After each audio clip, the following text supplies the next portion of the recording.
everyone. So today, this is this is part two of our discussion about literary criticism. So today, these will talk about deconstructionism and its concept. Now I'm gonna read to you the first concept. It says, letter A, signification is both arbitrary and conventional. Now, signification in a way is about how you were able to come up with meaning. Now, the meaning is being presented to us is both arbitrary, which means it's kind of varied. It depends on an individual, which means subjective. But it's also somewhat conventional because you might not be able to you might not be able to arrive into meaning without following a certain rule. So it's contradictory in its terms, but it will make sense along the way.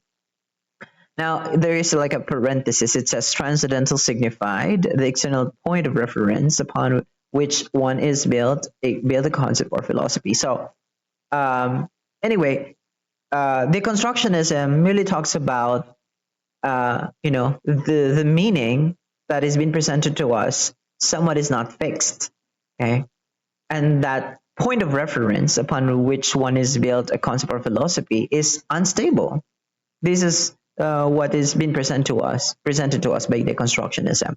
Now, letter B says, once you found, well, this transcendental signified or the point of reference, this transcendental signified would provide ultimate meaning since it would be the origin of origins. Now, to understand deconstructionism, we have to go back to the concept of structuralism. Remember, in structuralism, we've been talking about the so-called structure, that there is a structure, existing structure, and all our world is somewhat following this kind of structure. That also includes the language. But when it comes to deconstructionism, it somehow allows or forces us to question whether that particular structuralism really somehow has to be followed and is fixed. But there's no for deconstructionism. They believe, the constructionists would believe that there's no fixed thing in this world, including the meaning itself. Now, since the meaning is socially defined and that we human beings are different, therefore we should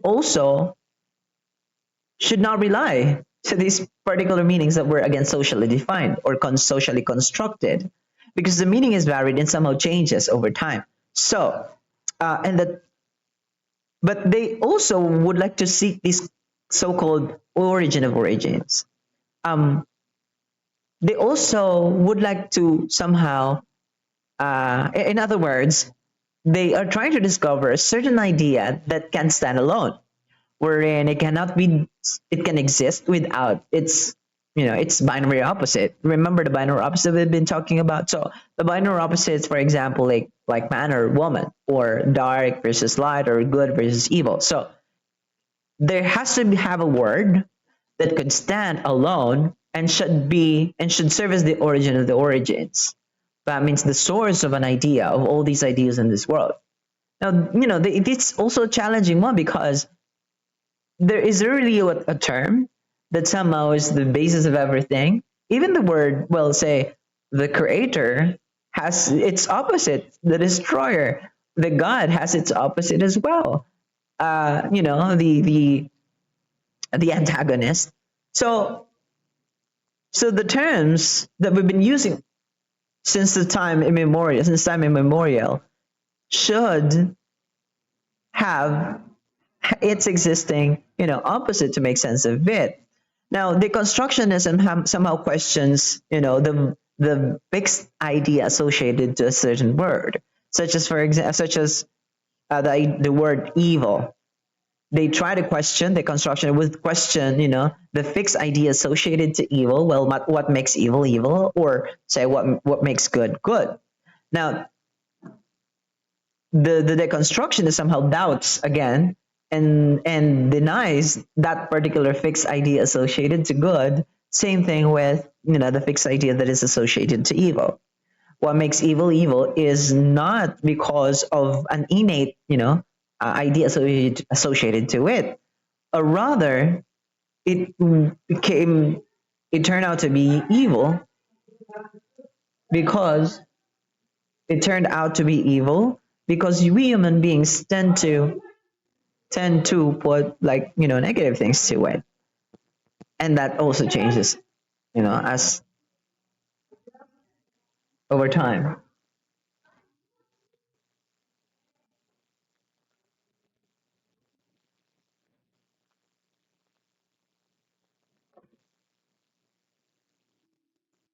The letter C, the meaning of transcendental signified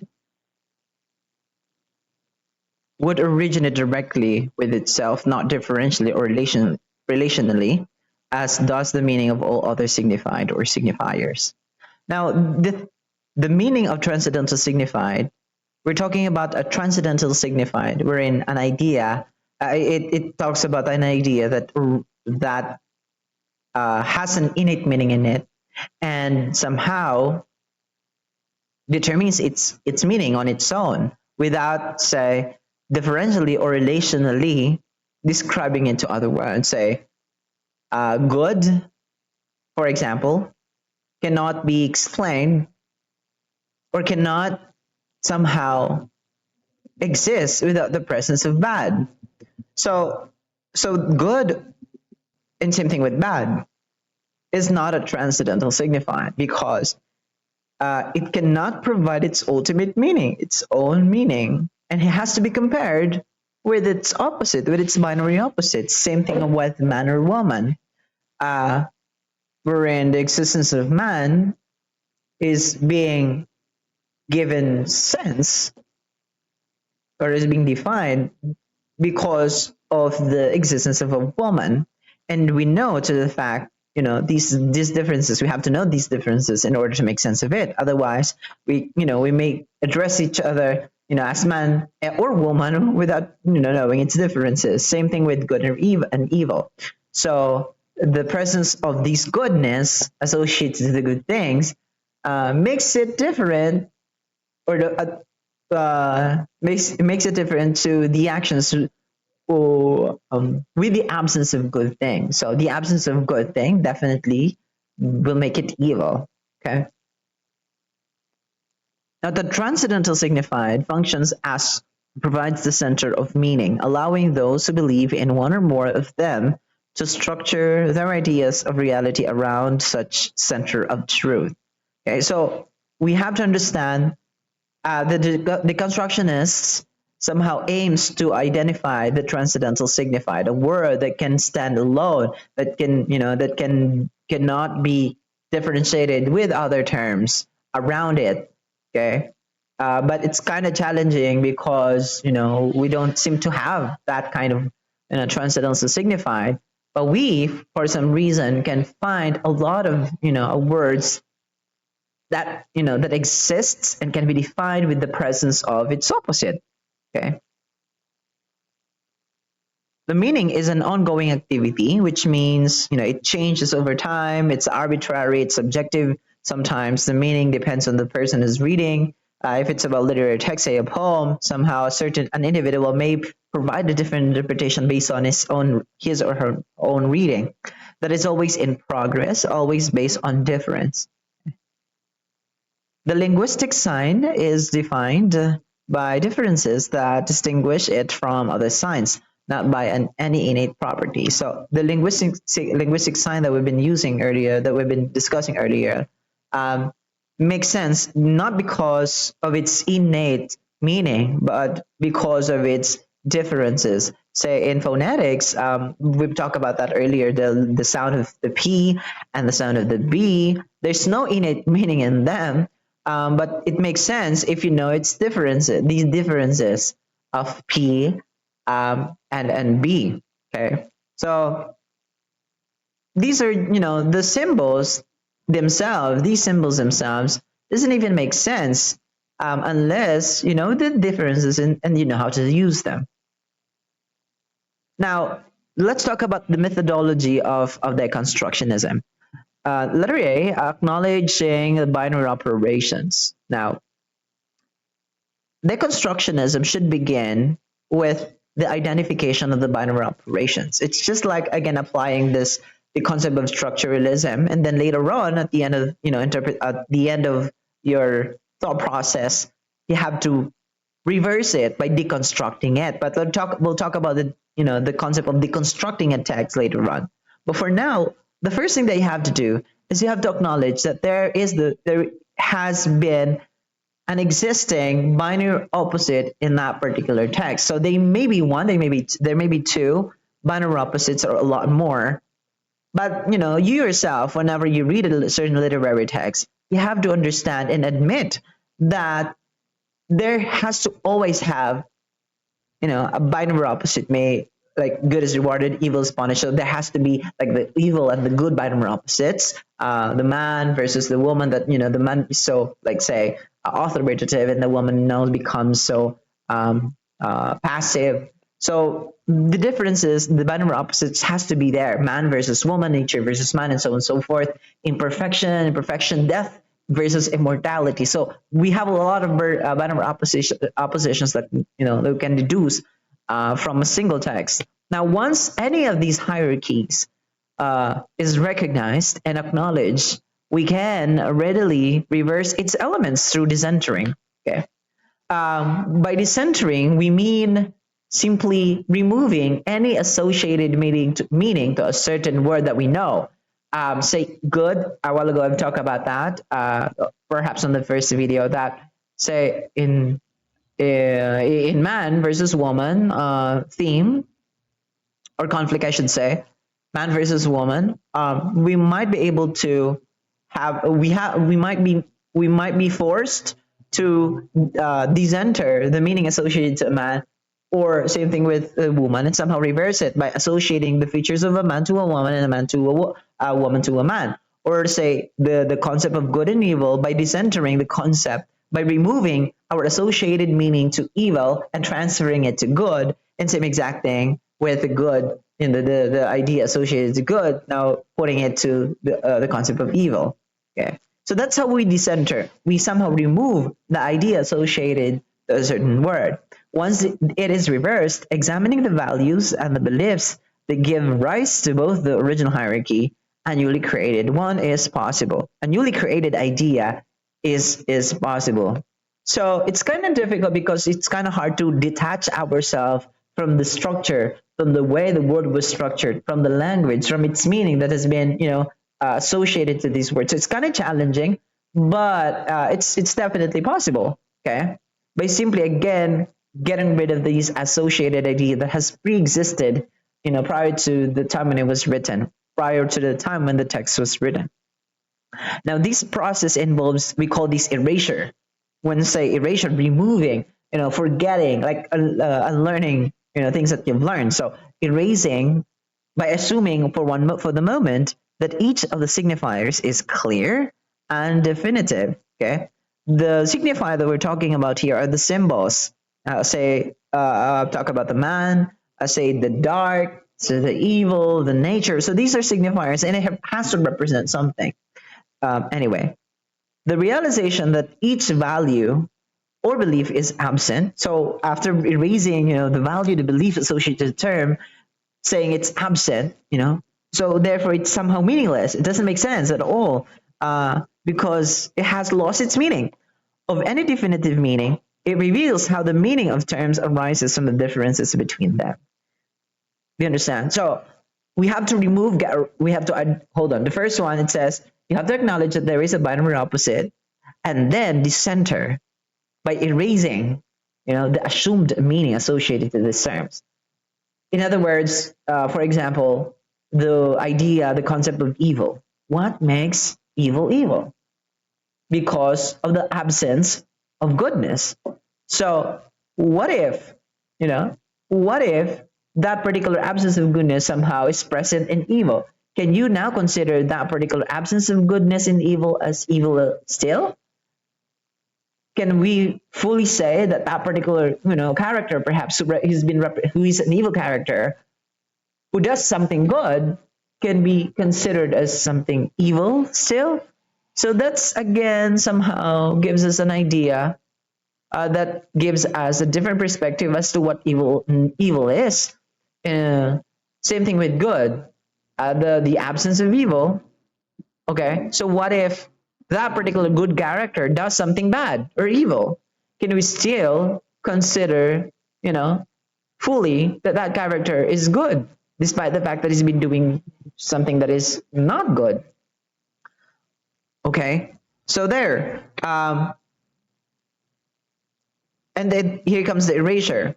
Okay, we're in again going. I've been talking about this earlier, wherein we have to get rid of the all the associated ideas related to the term, to a word, to all the words that you know.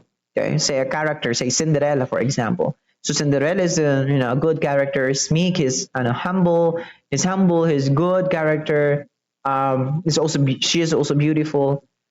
And then all of a sudden, according to deconstructionists, we have to get rid of these particular concepts. Say Cinderella is not good, therefore she has to be evil. In what way can Cinderella become evil?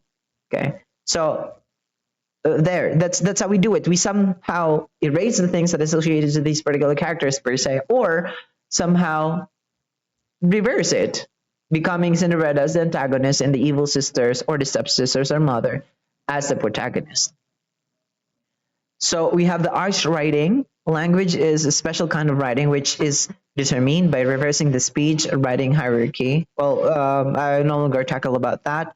Writing and language are means of signification, and each can be considered a signifying system. Okay.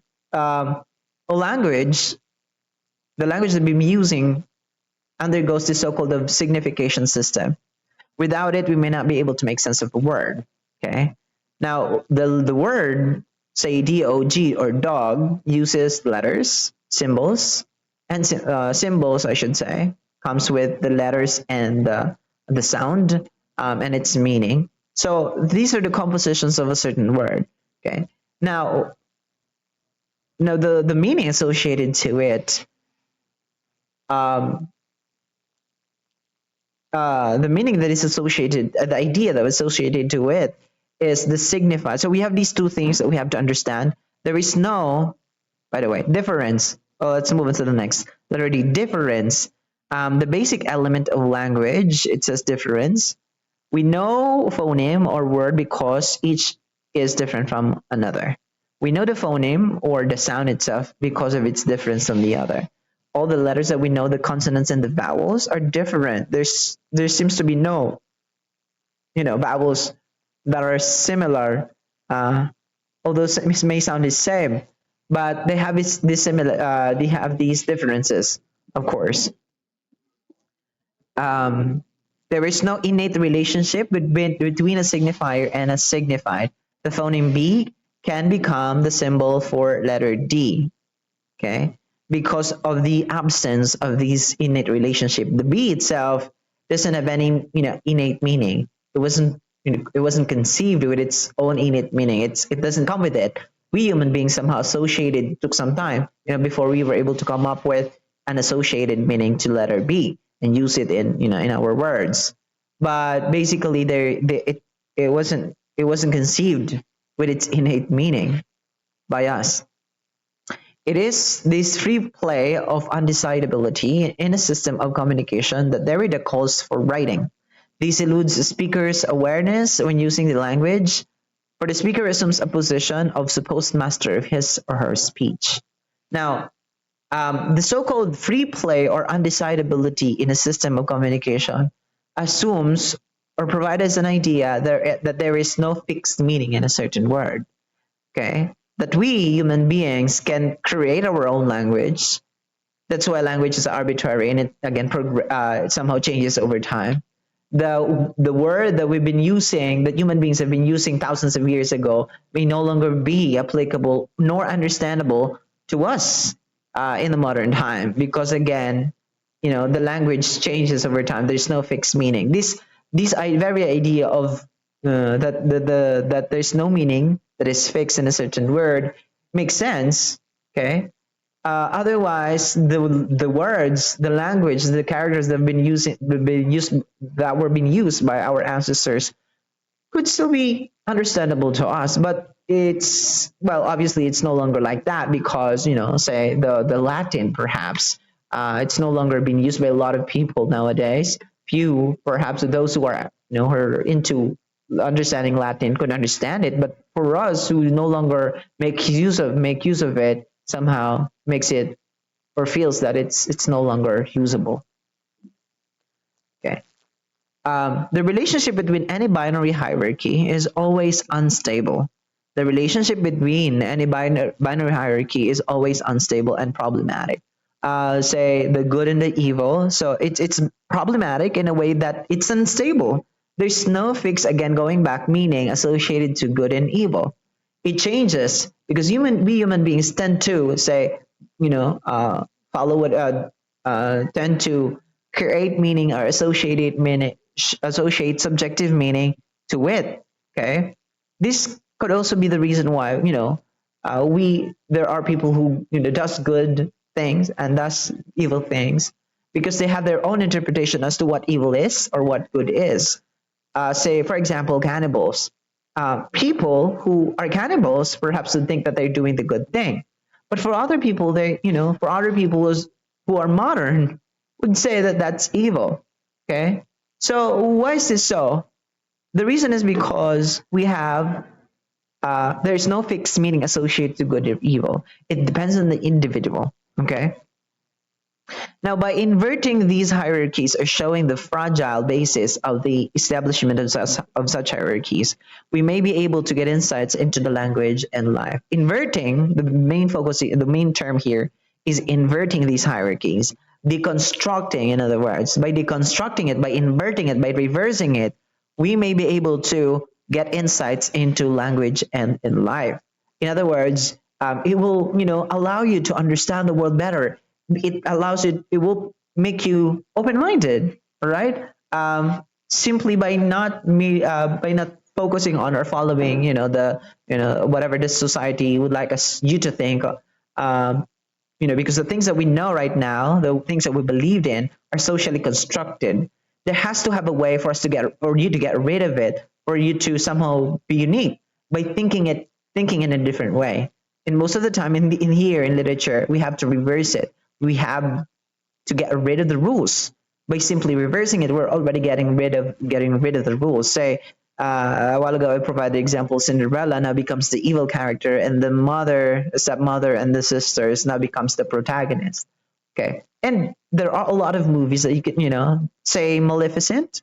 Maleficent is a character based on the story of Sleeping Beauty. We know Sleeping Beauty is a good character, and then we have here this the evil witch. But well, you see in Maleficent, we somehow encounter new kind of character, new kind of character with different values. The evil witch in there now turns to be Maleficent, but the story somehow gives us a thought that Maleficent was not basically an evil character.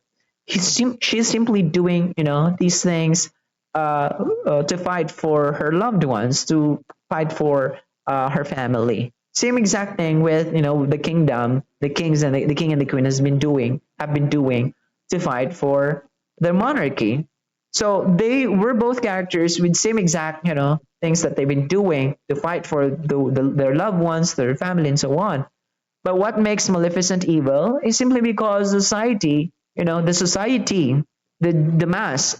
masses provides a thought and defines Maleficent as an evil character. Okay, and it's not fixed because we human beings somehow do not should not rely or follow same exact idea.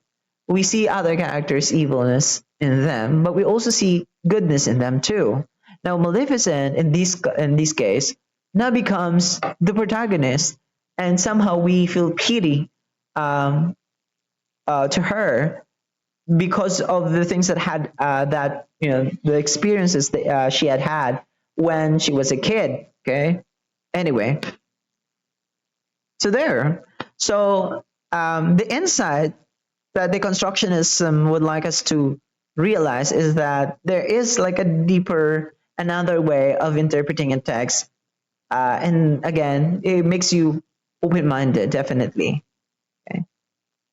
Anyway, so here, letter H. By reversing the hierarchies, deconstruction challenges the fixed views assumed by the hierarchies and values associated with such rigid beliefs. Okay, so we were being challenged to think differently. By deconstructing, we mean creating a new one. Okay, so this is part of your performance task, just so you know that you have to have an existing text and you have to deconstruct it. When I say deconstruct it, you have to remake it in the, by reversing it, by creating a new interpretation uh, of a text which should be different. In this case, we have, create, we can, you can um, reverse the roles of the antagonist and the protagonist. The antagonist, who is considered an evil, does something good, and that makes him a protagonist. Okay, and then the formerly antagonist, formerly the antagonist, sorry, the protagonist who's doing good things does something later on the story, or perhaps in your interpretation, does something bad, and later on you see the evilness in that particular protagonist. So by doing so, you're somehow widening your understanding about, their behavior, the reason why why they are behaving that way. I'm talking about the characters, okay? Why they did those things, evil things as we call it, or good things. So you'll enlighten yourself as to the way they did something in the story. Anyway, letter I, it aims to free us from the constraints of our prejudiced beliefs, which will allow us to see a text from exciting new perspective we have never before recognized. Okay, so well, it's very easy. In this case, I'm explaining letter I. So sometimes we believed or cling on to an established meaning of a text, or we've seen a movie and then allow us to believe on on the other people's interpretation about the movie, or the way they behave, or why the protagonist perhaps or the antagonist has been doing the way they do in the text. But it gives us an idea, a better way, or a deeper way of looking at, of interpreting the text or perhaps the movie in a different angle. Say, so Thanos, for example, you would agree to me that other people would see Thanos as an evil character, but he has his own agenda. He has his own motivation of doing those things, as they call them, evil. Um, but you also feel pity to him because despite being so powerful in all, at the end of the day, he does something, and has to be explained. You know, by it can be explained by a reason, and that reason can be good as well. Anyway, so this is in general a type of the antagonist doing something good, and that later on in the story makes him sorry, the antagonist doing something good later on at the end of the story makes him a protagonist. So yeah, the construction looks for places in the text where the author misspeaks or loses control of the language and says what was supposedly not meant to be said, which can be found or occurs in question, figurative languages, and strong declarations. So, these misspeaks and losses of control of language might also mean that the author perhaps has a different view of of the persona or of the character. Yeah. So yeah, now we move on to the concepts. Letter A, those are, well, the basic ideas of the Deconstructionism. Now this time we'll talk about the concepts, some terms or words to be explained. So the first one is the linguistic sign. Um, the linguistic sign talks about the language. So our language is composed of two things. One is signifier and the other one is signified. So, well, what is signifier? These are the spoken or written constituents such as the sound or T. Yeah, the signifier. So it uses the symbols, the consonants and the vowels to represent an idea, and the orthographic written symbol T. So the orthographic written symbol, the one that we use, we absorb through our eyes. And the other one is the one that we absorb through our ears, the sound, definitely compose that particular signifier.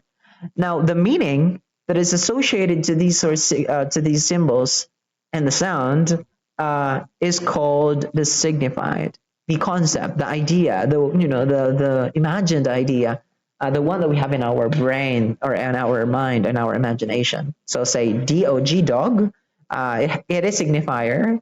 It has some sound, and it also is written using the letters dog. But the animal that we imagine when we write or hear the word is the signified. It is a concept. Okay, there. So logocentrism, letter B, the belief that there is an ultimate reality or center of truth that can serve as the basis for all of our thoughts and actions. So logocentrism. Um, I've talked about that early on. It talks about the transcendental signified, an idea that can stand alone. This, the origin of the origins and so on. So this is the goal of the Deconstructionism. They try to somehow understand the origin of the origin, a term that can stand alone. And also we have here, going back, the binary opposites. It represented the established and accepted ideologies that posits the existence of transcendental signifiers. It restricts meaning because it already assumes a fixed interpretation of reality. So the fixed interpretation of reality associated to these binary opposites, where a human being somehow socially defined or constructed it based on their own, I don't know, mind or customs or culture. Yeah. So there we have the truth and the falsehood. These are examples of binary opposites of truth and falsehood, reason and insanity, good and bad. Supplementation refers to the unstable relationship between elements in binary operations. It exists in all binary operations. Supplementation. Also, we have the difference or the difference, coined from the word differer, to differ, postpone, or delay. Yeah. So it's related to the differences between these binary opposites. So what makes, say, the example that I mentioned earlier, the truth, what makes truth different to falsehood? Perhaps because of the presence of the truth, and then the falsehood means the absence of truth. The reason and insanity, yeah, the presence and the absence. It talks about the presence and the absence of reason, and the absence of it means insanity, good and bad, and so on and so forth. Yeah. Also, letter F, when reversal of binary operations occurs, these are the things that might happen. Number one, human knowledge becomes referential. Okay, human knowledge becomes referential. Something only because we know something only because it differs from some other bit of knowledge. So our knowledge depends on idea that has already been existed or its relationship to other things. Okay, without this relationship, then we may not be able to understand it. So number two, since no transcendental signified exists, there is no transcendental signify that existed that we know of right now. These are terms, ideas that can stand on its own. So because there's no presence or a discovered idea that can stand on its own, all interpretations concerning life, self-identity, um, and knowledge are possible, probable, and legitimate. We must forego closure. Now, letter G, the text can never state a definitive meaning. The text, say a poem, a story, doesn't or can never state a definitive meaning or established meaning. There's no established meaning associated to a poem or a story or a movie, perhaps. Yeah. So because it has no one correct or definitive interpretation. Okay. There is no established or definitive meaning to interpretation. So, say, going back with the example Cinderella. So it's not the story that ends in happy ever after. This because Cinderella, say for example, Cinderella is just insane, and she's just imagining all these things that has happened in her life. So all these things that might have happened in these particular stories, Cinderella, could have been just a part of her imaginative mind. Okay, because we can assume that Cinderella is just insane, for example. So this is because all the meaning and knowledge are based on differences. No text can simply mean one thing. So yeah, so those are the concepts of deconstructionism. Thank you so much.